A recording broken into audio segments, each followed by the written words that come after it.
నీట్గా అబ్జర్వ్ చేస్తే 8 years ago Purvi's age was equal to the sum of the present ages of her 1 son and 1 daughter. 8 సంవత్సరాల క్రితం పూర్వీ యొక్క వయసు ఆమె ఒక కొడుకు మరియు ఒక కూతురు యొక్క ప్రస్తుత వయసుల మొత్తానికి సమానం అంట.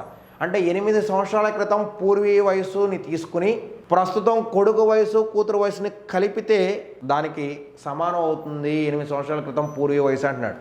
అంటే ఏం చేయాలి? 8 సంవత్సరాల క్రితం పూర్వీ వయసుని తీసుకోండి, ప్రస్తుతం కొడుకు కూతురు వయసు తీసుకుని కలిపేయండి. 8 సంవత్సరాల క్రితం పూర్వీ వయసు ప్రస్తుతం కొడుకు కూతురు యొక్క మొత్తం వయసుకి సమానం అని చెప్తున్నాడు.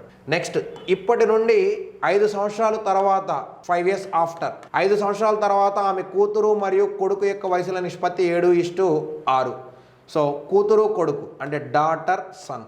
5 సంవత్సరాల తర్వాత కూతురు వయసు ఏమో 7 భాగాలు ఉంటుంది, కొడుకు వయసు ఏమో 6 భాగాలు ఉంటుంది సార్. పూర్వీ యొక్క భర్త ఆమె కంటే 7 సంవత్సరాలు పెద్దవాడంట. మరియు అతని ప్రస్తుత వయసు, అతని అంటే పూర్వీ భర్త ప్రస్తుత వయసు వారి కొడుకు ప్రస్తుత వయసుకి 3 రెట్లు. పూర్వీ భర్త యొక్క ప్రస్తుత వయసు పూర్వీ కొడుకు యొక్క వయసుకి 3 రెట్లు. అయినా వారి కూతురు యొక్క ప్రస్తుత వయసు ఎంత?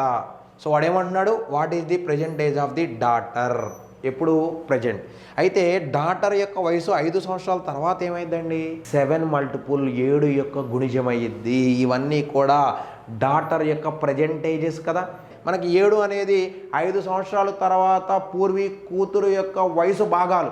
అంటే 5 సంవత్సరాల తర్వాత కూతురు యొక్క వయసు 7 గుణిజం అవ్వాలి. మరి 5 years ఆఫ్టర్ ఏజెస్ కావాలి.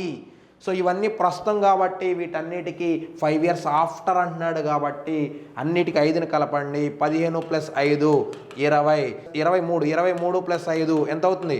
28, 19 + 5 24, 27 + 5 32, 20, 28, 24, 32.